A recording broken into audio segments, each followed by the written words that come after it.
Yeah, let's take 2 deep breaths. 2 deep breaths. First of all, I want to bless you all. I really want to bless you all. You're very brave. I mean, it was very hard last week. Don't like it, I was thinking about it. I was thinking about the show last week. And I was thinking, what was it really like? And I thought, it was like the overture. You know, when you go to an opera or something like that, or a ballet or something, what does the orchestra begin with? It begins with the overture. And what's in the overture? It's a bit of every element that's going to unfold throughout the whole ballet or opera is in the overture. And last week, we crammed in the whole overture. Okay? We saw incredible illumination of where the Zohar is going to take us, but it was like an overture. It had a bit of everything, and anybody who managed to stay with us with all of that, kol hakavod. Mamash, you all have my blessings. You really do. Now, we're going to be learning this week the first time that we really see the interaction between Jacob and Esau. Okay? Last week we learned about their potential, where they were going to, what was their heading, what was their nature. Okay? We learned that Yaakov was the embodiment of the will to give. Basically, he got the tchuna from Abraham, and Esav was more like Yitzchak, who also had the will to receive.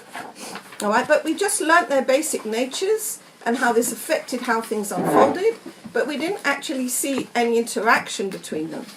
And now we're going to be learning the whole idea, the whole section of Vayized Yaakov Nazid, okay, and Yaakov made stew. So it's chapter Kaf Hey, and the verse we're going to be looking at this week is Kaf Tet 29. So it's chapter 25, verse 29. Vayazed Yaakov Nazid, and Yaakov made a lentil stew. V'yavo Esav min hasadeh v'u'ayef, and Esav came in from the field, and he was exhausted. V'yomer Esav el Yaakov, and Esav said to Yaakov, Hali iteini na min ha'adom hazeh. Give me out some of that red stuff. Ki ayef anochi, because I'm really exhausted. Al ken krashmo Edom, and therefore his name was called Edom. Okay.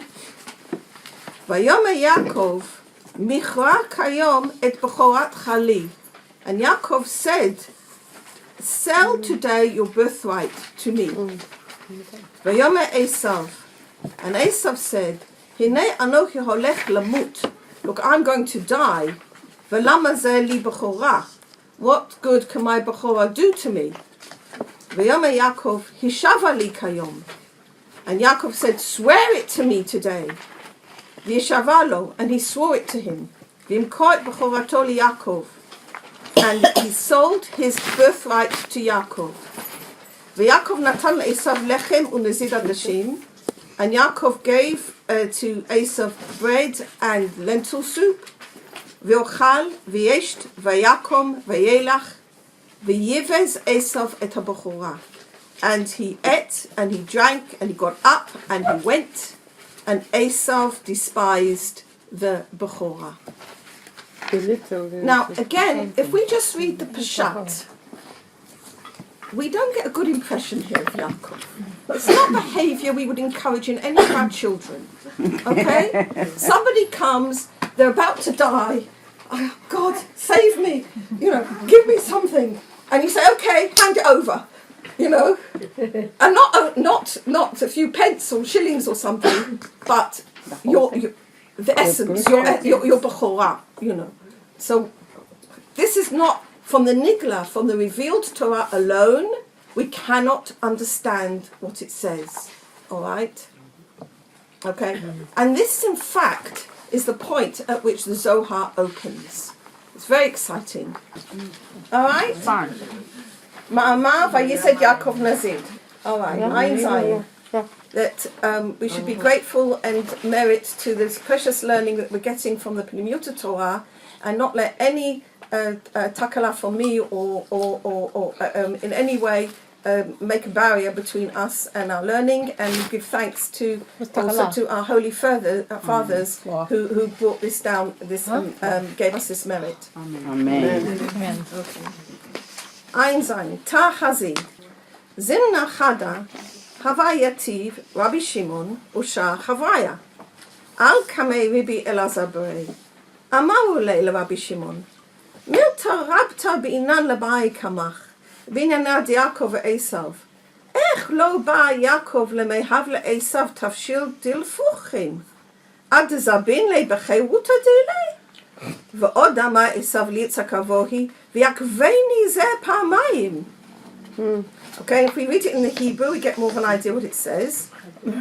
Ayin Zayin, down below, it's the second column, okay, second column, underneath the title, alright, in the Perush Sulam.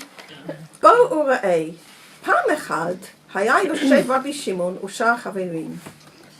One time, Rabbi Shimon was sitting with the other companions.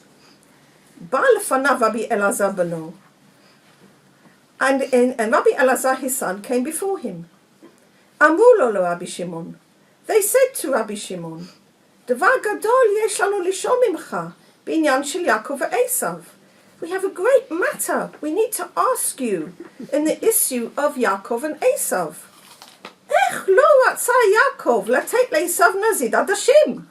How was it that Yaakov didn't want to give Esav his lentil stew עד שמכר לו הבכורה שלו, until he'd sold his birthright? If you think about it, it's actually pretty shocking. I mean, yes, it sounds like extortion. It absolutely does. Okay. עד שמכר לו הבכורה שלו. ועוד שאמר Esav ליצחק, and subsequently Esav said to Yitzchak Aviv, his father, ויעקבני זה פעמיים. He's kind of like gone around me, you know, twisted me around twice. Ech efshar, once for the adashim, once for the bechora, and once for the bracha. And look at the similarity in the word. It's not by chance. Okay? Ech efshar zeh sheYaakov yirameh et Esav. How is it possible that Yaakov could deceive Esav? I mean, after we have to, you know, we say, Ma'aseh avot siman labanim. How are we going to deal with this? Ein chet. Amalon, Bahaden Shata, Atun Chayavin Kabbalah Malkut. Dehemantin Lipitgamei da Esav, Vishikautun Lipitgamei de Yaakov. Dahaka as Hadale, Yaakov ish tam, V'dukativ titen emet liYaakov. Elakachu inyanei de Yaakov im Esav. Begin the Esav, Havei Sagi Libcherutei, V'hava bei minei de Yaakov, דליספה עלי אפילו בלא כסף, כמו שכתוב, ויאכל וישת ויקום וילך ויבז עשיו את הבכורה. אמר להם בהדין, אמר להם, he said to them, בשעה זו, well, that's Rabbi Shimon. Rabbi Shimon said to the companions who were sitting there, at this moment, אתם חייבים לקבל מלכות, you all deserve flogging, כי האמנתם בדברי עשיו, because you've believed the words of Esav, V'shikautim b'divrei Yaakov, and you've denied the words of Yaakov. Harei hakatuv me'id alav, for the Torah testifies on him. V'Yaakov ish tam. Yaakov was a whole, perfect man. Sheperusho, which means she'eino yodeh lo amot, that he does not know how to deceive. V'od shekatuv titen emet liYaakov, and further the scripture says, give truth to Yaakov. But this was the issue of Jacob with Esav. Because even before this, Esav hated the Bechorah. And he was begging Yaakov to take it even without any money. ויאכל וישת ויקום וילך ויבז עשיו את הבכורה. And this is what is written, and he ate and he drank and he got up and he went, and Esav despised the Bechorah. Okay, very interesting, right? So the Zohar Bichlal does not agree that Yaakov deceived Esau. On the contrary, says, Titen emet liYaakov. Amazing. Beautiful. Now we're going to find out why. Now, in order to understand what the Zohar is going to teach us, okay, we're going to have to look again at our incredible chart. All right? We looked at this chart from the perspective of what are the different desires. All right? We've got the Ein Sof Baruch Hu, which is the desire of God to give goodness to the created beings. And we looked at the fact that gave rise to the vessel, which is the desire to receive all the good that God wants to give us. Okay, so the light is called the goodness, and the vessel is called the desire. All right, now this is true throughout all the worlds, till we get to this world as well. Okay, the light is the goodness, and the vessel is the desire. It's very simple language once you get used to it. Now, the desire to give unconditionally to God, or to anybody, to your fellow man also works, is considered as holy, because the person wants to be giving like God is giving. Okay? That's a desire. And the desire to receive is the will to receive for oneself alone, is the advice that the snake gave. Okay, it's what Adam received into himself when he ate from the tree of knowledge. Okay, that's the will to receive oneself alone, and that's the framework of evil. All right? And we discovered that in the human being, after Adam and Eve ate from the tree of knowledge, we have both frameworks. The Yetzer HaTov, the desire to give, like God is giving, and we have the Yetzer Hara, the desire to receive for ourselves alone, is the Yetzer Hara, and we have both of those inside ourselves. Okay, these are vessels, desires. And we found out that Abraham has the only desire basically to give unconditionally. Okay, he just wanted to be giving. That was his nature, that was chesed. And Yitzhak actually has the vessels of receiving, okay, which are the desire to receive God's goodness, but he only used them for Kedusha. In other words, he only used them. Now, Esau was like Yitzhak, and he also got vessels for receiving, and the question was, how is he going to use them? We learnt last week that he had side bapiv, that he had the tendency to want to grab the tumah that he wanted to receive for the sake of himself alone, just receive these big lights for the sake of it for himself alone. So these were vessels. Now, the one thing that we didn't learn last week, which we're going to add on to our chart this week, is what goodness do these two different levels attract? Okay? Because these attract different lights, different goodness. If you are wanting to receive the great light of God, that's called the Or de Chochmah. Okay, I put that on my board, anybody can read it. Or de Chochmah is the great light of God that God wants to give us, is called the Or de Chochmah. Don't worry about the terms if you don't remember them. Okay, this is the language of the Zohar. When it says the Or de Chochmah, that's what it means. It means the original light of God that is waiting for all of us at the Gemara Tikkun, and that came out in the Ein Sof. And when a person is saying, no, I don't want to be receiving, I want to be giving, he gets what's called the light of Chasadim. Now, there's two levels of the light of Chasadim. The light of Chasadim is when, like most of us, we give, and we try to give unconditionally. It doesn't always work, but we try our best, okay? And we don't necessarily feel anything from giving. We know we do it because we know we should, all right? But not necessarily because we actually feel anything. But when a person gets to a madrega, that he's really, all his being is dedicated just to be giving unconditionally, then God gives him this gift, which is the joy of giving. All right? Where the person is like, he's in joy. He's able to give. Just remember in your mind that picture of Avraham Avinu, when he's lying there after Brit Milah, everything hurts. And I mean, after all, and it's a boiling hot day, and Hashem Yitbarach comes to visit him. And what do we know? He sees three And Rashi says they look like complete arky-puckies, in the distance, like the lowest of the low. And what does he say? He says, sorry, God, and he runs off. and he's, because why? Because for him, the joy of giving was so great, his order Hasidim was so great, that it was even more important to him than receiving the revelation of the light of God. It's an amazing, amazing idea. All right? Amazing idea. Okay? Beautiful. So the joy of giving can become as great as that. All right? So that it becomes even weighed against the great light of God, which is the order Chokhmah. All right? The Kabbalah uses a specific language. Okay? Very good. Okay, excellent. So, now we're going to find out what the Bechorah was all about. Okay? What the what was The Bechorah.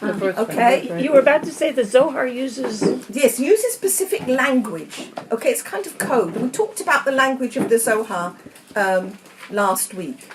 Oh, you know what? Before we start this piece about the Bechorah, I just want to relate to a couple of questions that people asked, and they weren't in the right time, or I wasn't, in the right framework to be able to answer them at the time. But I did think about them during the week.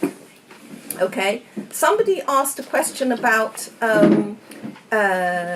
Yishmael, and somebody said something actually very, very correct about Rivka, which I didn't relate to at the time. Afterwards, I rather regretted. But the thing that the issue of the Zohar, I just wanted to say a little bit about what the Zohar covers and what the Zohar doesn't cover, because this is very related to this whole issue of what lights we're allowed to receive and what lights we are not allowed to receive. Okay? Now, the great light of God is is looked at as in a way two parts. There's a part of it that we're allowed to receive, and in a way that's permitted for us to receive it, and there's a part which we're not allowed to receive because it's simply too great. Now, this is where we have to have a little look at the idea of vessels and lights. All right. Now, the great light of God, the technical way that the Zohar looks at it is in terms of Sfirot. All right, the 10 Sfirot. Okay. Now, the light which comes for the first 3 Sfirot, what's called the Gimel Rishonot, we are not allowed to receive. Okay. It's too big for us. Okay, and certainly not what's called the Gimel Rishonot of the Gimel Rishonot.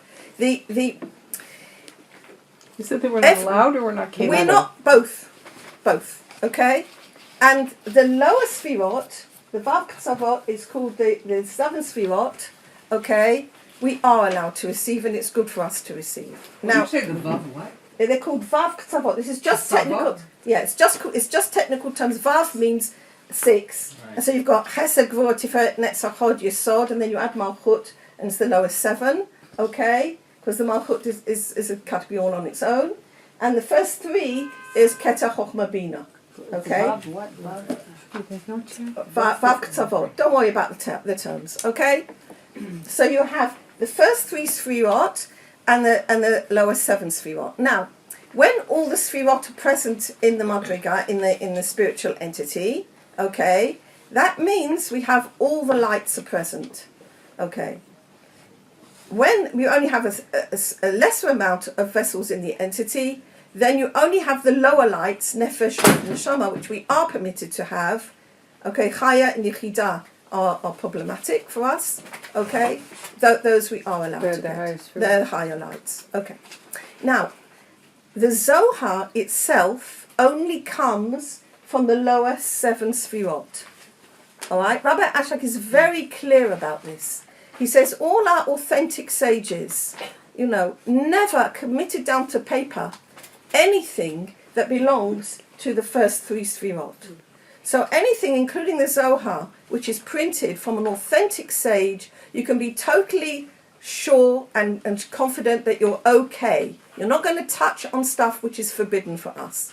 the great sages, the great tzaddikim did receive higher lights, but that was only from sage to sage, and we're not involved with that. Okay, all right. So there is parts of the Zohar, parts of the Kabbalah, which are called Sitrei Torah, and those are hidden, and there are parts of the Kabbalah which are called Ta'amei Torah, and those are revealed.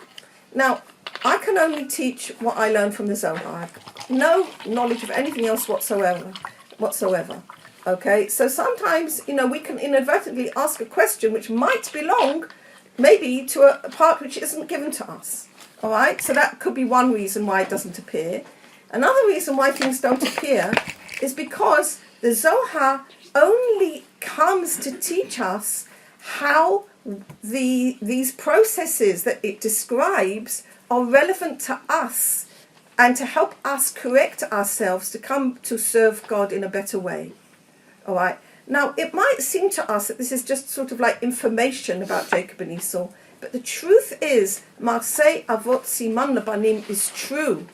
The only thing is we don't always understand why they're doing what they're doing. And when we can understand why they're doing what they're doing, then Maaseh Avot Siman Labanim is actually true, and we can learn from this in our daily life. Like, for example, I want to give you a very, very quick example of this. On my walk in the mornings, I usually pop into the supermarket on my way back. Now, anybody would think that I go to buy my, whatever I need to buy. But the actual truth is I pop into the supermarket on the way back because it's got air conditioning. And I'm kind of hot after my walk. And I like to cool down for 5 minutes in the air conditioning and then I carry on. Okay? And that's the real reason. Now, if we don't know the reason why things happen, you could automatically assume, the wrong things. And this is what's happened. Okay? And we're not alone with this. Rabbi Elazar, the great tzaddik, and the companions of the Zohar looked at this and they said, what's happening? Okay, how can we take this as an example in our lives? And Rabbi Shimon says, you deserve, you've taken it the wrong way. And now we're going to get to the explanation.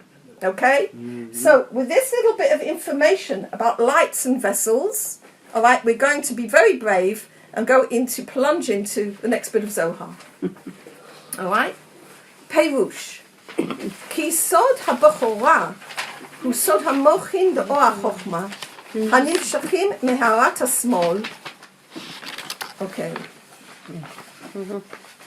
Right. For the inner meaning of the Bechorah is the inner meaning of the great light of the revelation of the light of God, which is the code is the Or de Chochmah, which comes from the illumination of the left-hand line. The left-hand line is the code word for the vessels of receiving. Now, don't get too involved with the codes. That's why I'm here. Just try to understand the meaning. All right? So the issue of the Bechorah is the great light which is drawn on the vessels of receiving. Now, biyot or chochma beli levush chasadim, ein hatachtonim yecholim lekablo. If we try to receive this great light of God without giving, without the levush of chasadim, without the vessels for giving, we're not allowed to receive it. Okay? V'gorem lehem dinim kashim, and it causes severe judgments. It causes severe dinim because we're doing something forbidden, and if there's forbidden, there's consequences. There's consequences to everything. V'zeh sod hakatuv, and this is the inner meaning of the scripture. V'yavo Esav min hasadeh v'hu ayef, and Esav came in from the field, and he's exhausted, etc. And he says, Hinei anochi olech lamut. Look, I'm going to die. V'lama ze lo bechorah. Lama ze li bechorah. And what do I need this bechorah for? Because what happened in the field? Where did he go? What was he doing? And now he tells us, Ki sod hasadeh hi makom ha'arat ha'smol shimshich sham et hamochin de bechorah. Don't worry about the words. For the inner meaning of a field is the consciousness of the vessels of receiving that brought this great light of the revelation of the light of God. That's what he was doing. And because he did it without giving to God, okay, he's like, oh my God, I'm going to die. Now, what is this issue of dying? Dying is also physical death, but usually the dying in the Kabbalah means separation, total separation from God. Okay? When a person uses God's light in an inappropriate way, he's receiving for himself alone, okay? He becomes so separated from God, it's called death. We all do it. And God mechalkel chaim b'chesed machayei meitim b'rachamim rabim, and God revives the dead every day. So, every few minutes as far as I'm concerned. So, when we use our vessels for receiving, okay, for ourselves alone, and we all fall in, God machayei meitim, he revives the dead. Okay? So revival of the dead is something that happens on a continual basis. The Rasha'im in their lifetimes are considered dead. Rasha'im b'chayehim niku'im meitim. Okay? And that's for another quotation. So what did he do? He drew this great light of revelation of God without the appropriate vessels. He didn't use it for the sake of giving, like Yitzchak. He just drew it to himself. And then he said, oh my God, I'm going to die. Well, he was. I mean, he had, but physically, spiritually, he found he was dying. Okay. No, Esav. Are you saying that Esav knew spiritually that he was dying? A person can feel it, yes. A person can feel if he's being separated from God. And Esav did have the potential for Kedusha. He wasn't completely wicked. But did he care? Yes, he did. Well, interesting. Did he care? Interesting. When he was dying, he did. Well, did he care? Vayivez et habechorah. That's right. So yes, look at the Sadeh, okay? We looked at this idea of the Sadeh last time also. Yitzhak goes into the Sadeh to pray. All right? He goes into that same field of consciousness of receiving the light of God, but he doesn't use it for receiving. He goes there to inaugurate prayer. Okay? Isn't that see the difference? Esav is going in order to gain something, and what we're going to see what he wants to gain is going to become clear in later Zohar. He wants something in an illegitimate way. Yitzhak goes to the Sadeh, and he has the capability of doing that, to pray, to inaugurate prayer, to inaugurate mincha. Is that wonderful? Wow. Wonderful. To praise God, not To praise God, the other yes, way yes, around. yes. So this is what happens. V'sod nazid adashim. Okay, we're going to carry on. And the inner meaning of the lentil stew. Okay? So he comes in and he's like, oh, I'm separated. I'm dying. I'm hopeless. Okay, what's the mochin hanimshachin mikav emtzeish nikra Yaakov? The nazid adashim also has the light which is drawn from the middle line of Yaakov. What's the middle line? The middle line is when you only use the vessels of receiving for the sake of giving. Okay? All right? Only... what? It's Tiferet, harmony. Here we really have to rely on the perception of the great sages who are able to see the connection between the physical elements of this world and their spiritual roots in the world above. Okay? Rav Ashlag had that incredible perception. He was a great tzaddik, and he was able to see the connection between root and branch. Branch and root. So he's able to understand what the inner meaning of the lentil stew really is. Okay? And then because the Or Chochmah, the light of revelation, is enclosed in Hasadim, it is shining in complete perfection. Okay. However, they lack. But they lack the very highest level of the light of revelation, which is the Bechorah, because of the middle line, which comes forth through the good deeds of Al-Masach. The Chirik means from the good deeds from below. The Chirik is the dot which is underneath all the letters. So it means the good deeds which come from below, from us, from each one of us. when we're able to do good deeds, we help create the middle line, okay? And this is in order to clothe the Order Chochmah, which is the great light of God, with the light of Hasadim, which lessens this great light. It brings it down to a level which is fitting for human beings, okay? So which we can have it without being separated. There's lots and lots of examples of this in the Midrash and the most important one probably is the basic one is, you know, when the sun and the moon were created equal, okay, and the moon accuses and says 2 kings can't wear the same crown, and God says go and lessen yourself, okay. In fact, it wasn't a punishment. He wasn't cross with the moon. Okay, what he was saying, it was a solution.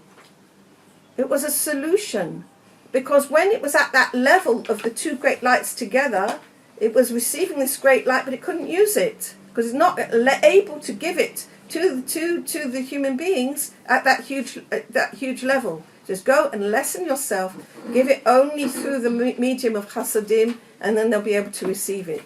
Okay, and that's through the medium of giving, through the medium of compassion, then we are able to receive the light of God. But that light of God is lesser.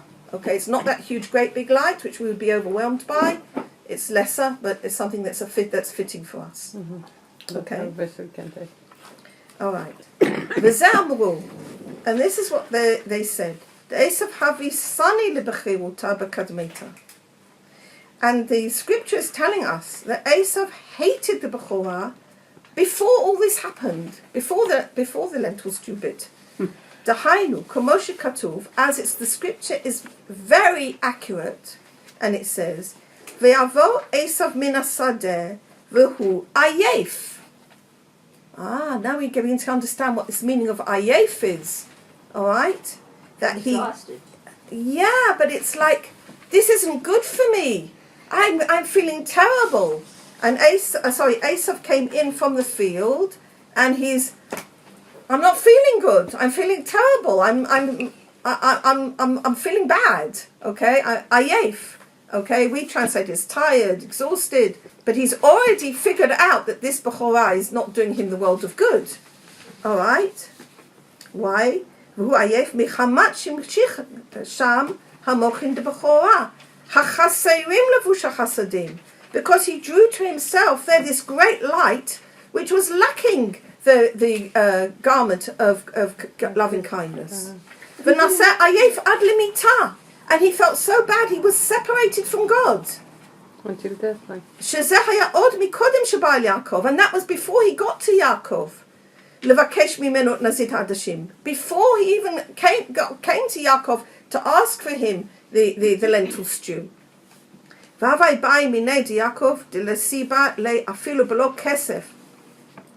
he was even asking from Yaakov that he would take it from him without any money.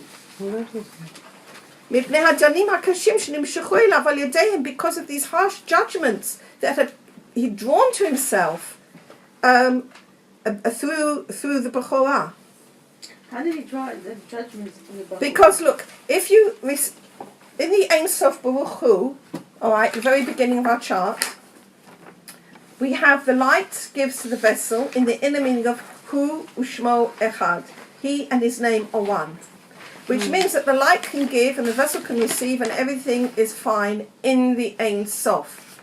But that's not true out of the Ein Sof. Once we are into the development of the worlds, okay, then to receive for oneself alone, which could be stealing, it could be murder, it could be, I just want, I don't care about anybody else, I don't care what God says, I just want, okay? Then God forbid, that a person could do that, and he gets consequences, dinim, okay?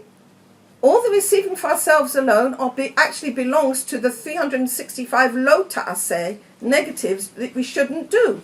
If we do them, there's consequences. Actually, the real consequence is being separated from God. On that we have to do tshuva. The Bechorah is the essence of the great light of God. Okay? Now, if he was using it in the correct way, then it would have connected him with God, like the revelation of the light of God. For example, at the Gemara Tikkun, when we're going to get the light of God, it's only going to happen at the Gemara Tikkun when everything is already rectified for the sake of giving. Then we'll be able to receive the great light of God. Okay. All right, and because he already despised the Bechorah, he despised what this was giving him, okay, he wanted Yaakov to take it without money. Okay, then Yaakov actually revived him with the lentil soup, and he wanted him to swear to him that the Bechorah is sold to him, in order to subdue these great vessels of receiving, that they would only be used in the correct way. Pam ulatamid, once and for all, tachat hayamin, under the vessels of giving. That we shouldn't be using the vessels of receiving only for the sake of giving. Okay? All right. What you said? We should Wait a minute. Only for the sake of giving or for the sake of receiving? For the sake of giving. Everything must come into the framework of holiness, which is only becoming into affinity of forming Dveikut with HaKadosh Baruch Hu, and Dveikut is giving, so we have to be giving too. And even the vessels of receiving can only be received, the light of receiving can only be received, and the great revelation of God can only be received through giving. Like Moses out the burning bush. Okay, he sees the burning bush. He sees the revelation of the light of God. What does he do? Okay, he goes straight away to Yirah. He goes straight away to Emunah. He doesn't just take. All right, and because he went to Yarei Habit, then he was zocher afterwards to Emunat Hashem Ra'ah. Then he saw the God. Okay, so first we have to always be A vessel. be the vessel take it only for giving, only do the giving first, and if God wants to give us, then he gives us, and if he doesn't, he doesn't. And it's a very important question, but we can't go, we'll have to leave it like that, otherwise we won't finish. Yaakov didn't take it when he wanted to give it to him for free. What? Yaakov did not take the Bechorah when he wanted to give it to him for free. No. He wants to make sure that Esau's not going to regret any needs. Same sort of thing like Avraham in the cave of Machpelah. Okay, let's move on. Vayased Yaakov Nazid v'yavo Esav min hasadeh v'u'ayef. Amar Rabbi Elazar vayased Yaakov hu k'muha daha begin avelut Avram hava aval vayased Yaakov Nazid mi ba'ilei ela vayased Yaakov Nazid v'hu hava yadai kra delay, Bahu Sito Didabek Bay, of Ginkach Avad Tavshilin Sumkin, Adashin, Tavshil Sumka, Tavshilada, Mitba Khela, Vatukva, the Dama Sumka, Began Letabara, Tukve the Khele, over Ginkach Avadle Bahochmata, Kugavna Sumka. Va'amar Rabbi Elazar, Vayased Yaakov, Henei Biruha, Shebishvil Avelut Shel Avam Haya, Shoto Yom Met Avraham. ובישל יעקב עדשים שהם עגולים ואין להם פה, הרומז על האבלים שאין להם פה, כמו שאומר ברש"י, תולדות, עיין שם, ושואל. And Rabbi Elazar says, and Yaakov made stew, and we're going to explain it. And then it was on the day of mourning for Avraham, that on that day Avraham died, and Yaakov is cooking lentils, which are round. And they don't have a pear. And pear is also also a hint for the vessels of receiving, okay, which hints on avelim, which don't have a pear. That's why it's lentils. Okay, and he asks, "Aval vayized Yitzchak nazid hayatzoch lomar," but it should have said that Yitzchak was making this stew. Ku haya avel velo Yaakov, because he was the mourner, not Yaakov. Meishiv ela vayized Yaakov nazid, and Yaakov's making this stew. Because Yaakov knew the root of Esav, which is what we talked about last week, what was his basic nature, okay, that he's the side of receiving, okay, that he's got these huge vessels of receiving. The red is the symbol in the Kabbalah for the vessels of receiving. So he made red stew, which are lentils, because they are red. Because this red cooking, it says, breaks his strength and the urgency of the dam ha'adom, of the red blood. I'll explain what this means in a minute. And through them he's able to break the urgency and strength of Esav, Shusod dam ha'adom, kamosh katuv v'yetzeh harishon admoni.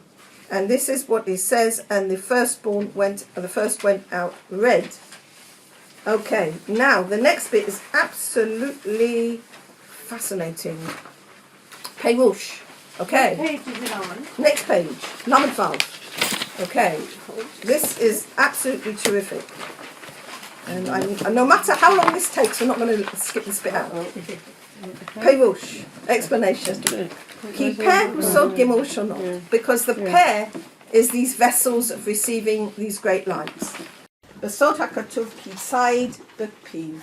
If you remember last week, we looked at that Esav was tzayid. He was hunting b'piv with his mouth. What's the mouth? It's the vessel of receiving. It's what we receive through all our food comes through the mouth. Okay? So we receive through the mouth. So the mouth is the symbol of the biggest vessel of receiving. Okay? But the Nazit Adashim, it says, doesn't have a mouth. Okay? An Avel doesn't have wills to receive. He's broken. He's on the floor. Okay? So the big wills to receive, he doesn't have, is the Adashim, doesn't have a mouth. Nevertheless, the Imkoze Hayu Adumim, they were red.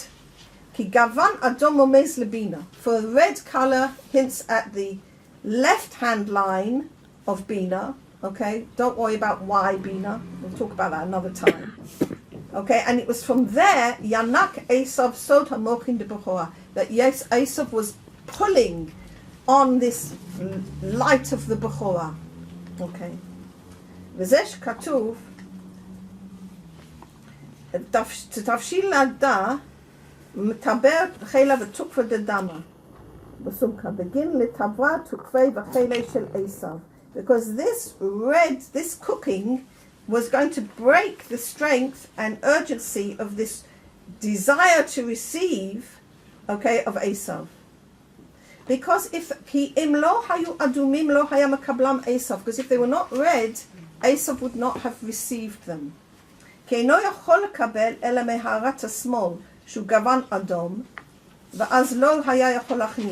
he could not have received anything if it was not given to him in the vessels of receiving. Look, if they've got vessels of receiving and you're giving somebody which is completely foreign to him, he's not even going to recognize it as being connected with him. Mm-hmm. All right.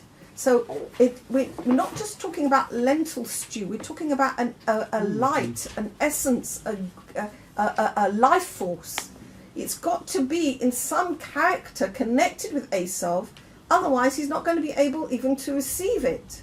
So what does this mean? This whole story of the lentil stew is, yes, you've got the physical aspect as well, but you've also got what's going on. Esav's physically separated from God. Esav's spiritually separated from God.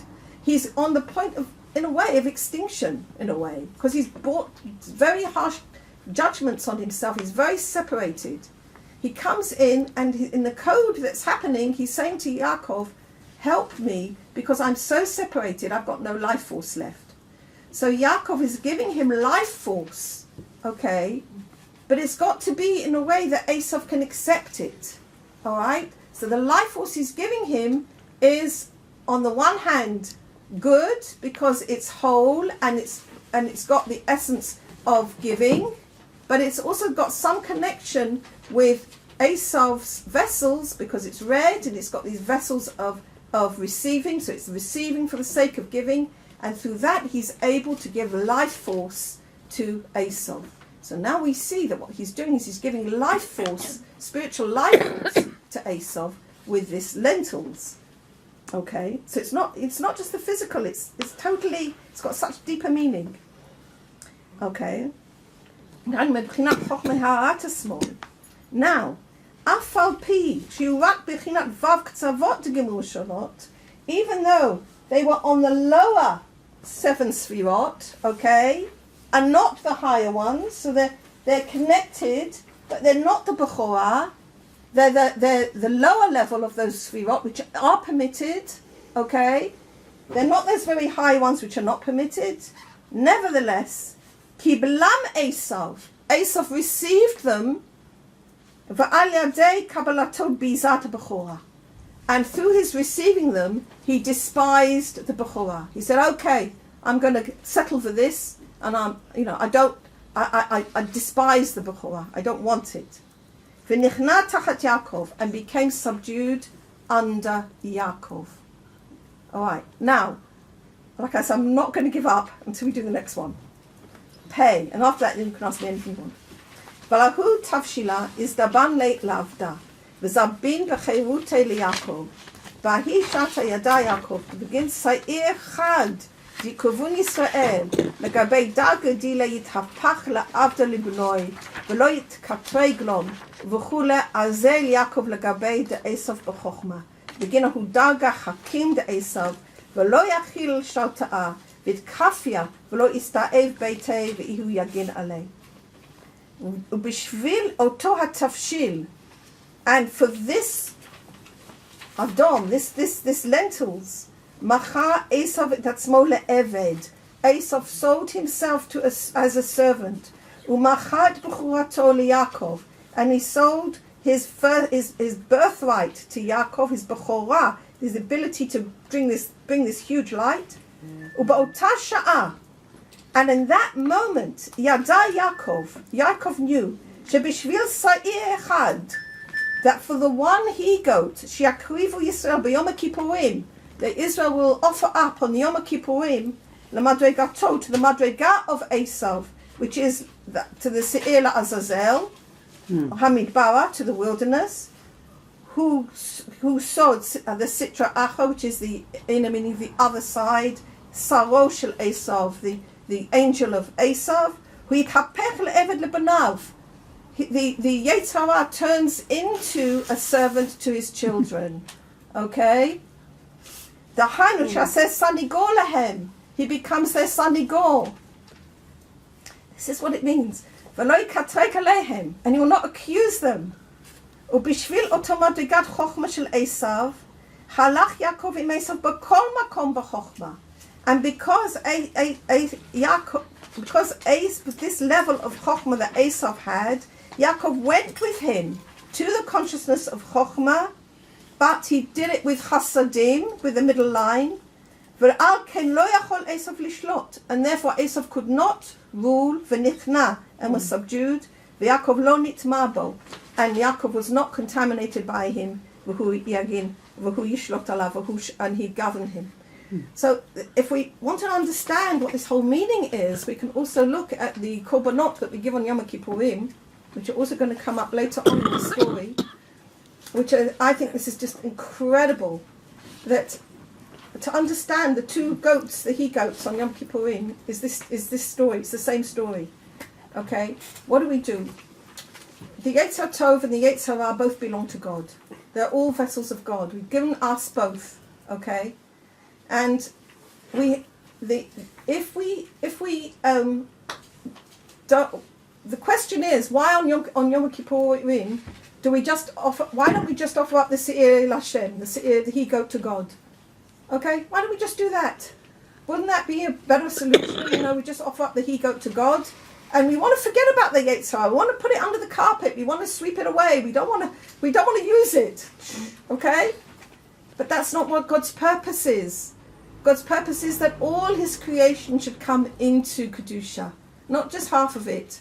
Okay? So we have to give something also, we have to acknowledge also something to the Yetzer Hara. We have to give something to the Yetzer Hara. So we have the Seir Lashem and we have the Seir Azazel. And what happens with Seir Azazel, we give to the Yetzer Hara, but we send it away. We release it. We don't hang on to it. We don't identify with it. Okay, we stay in the Beit HaMikdash with the Seir Lashem. Okay? And the Seir Azazel goes to a place, bye, but we give something to it. We don't ignore it altogether. In the same way, you know, you could have said, well, here comes Yaakov, here comes Esau in from the field. He's done some awful thing. In fact, we're going to find out in a couple of weeks' time what awful thing Esau had been doing out there. Okay? And he said, I'm totally separated from God. These dinim kashim are happening to me. You know, Yaakov could have said, okay, bye. You know, but he didn't. Why? It's not God's will. God's will is that also that Sadhara should have a place. Okay, we don't understand this. So he gives it life. But he doesn't give it life to sustain the life, to sustain it in its evil way. He doesn't give it to the Se'il Azazel in the Beit HaMikdash. The Se'il Azazel, yes, we give it something and we let it go. And I have to say that, in my own life, I'm finding this a very, very helpful idea. To actually accept the wounded parts of myself, to accept the negative sides I do, to accept the sins I do, okay, and have awareness of them, but then, Bezrat Hashem, not to identify with them, but to let them move on. Mm-hmm. So, this whole story of Yaakov and Esau, that we've got to give something to it. We can't repress it. If we do, we just get blood pressure and headaches, and I don't know what else. Okay? So if we press everything, it's not going to work. I mean, if we ignore it, it's not going to work either. But we can give it the lentil soup. We can give something a little bit more balanced, or we can, send it away. Give it something and let it go. And I think when I look at this story now with the new eyes that the Zohar's given me, I see the compassion of Yaakov. I actually see it as compassionate. Instead of considering it as I did at the beginning, like you said, extortion, I see it now as compassion. I see how compassionate he was, how careful he was to bring the bit of Esau that he could into Kedusha. All right? How careful he was to revive that bit of Esau that he could revive and bring that into Kedusha. How compassionate it was to give him that life force. And for me, this whole Zohar has turned that episode around totally. So, Bezrat Hashem. Yeah. Very nice. Baruch Hashem. Very nice. Yeah, well, thank you all. Thank you. Yeah. Then everything makes sense. I just want to point Yeah, out that okay, in the questions. beginning, it's not Elazar who asked the question. But the Zohar makes a point of saying Elazar came in to his father, Don't identify with it. and then the other guys asked the question. No, but it's not. this is all about fathers and sons. This is it's about brothers, but it's also about the relationship between Yitzchak and his sons. And I'm just wondering, what it says about Rabbi Shimon and Rabbi Elazar.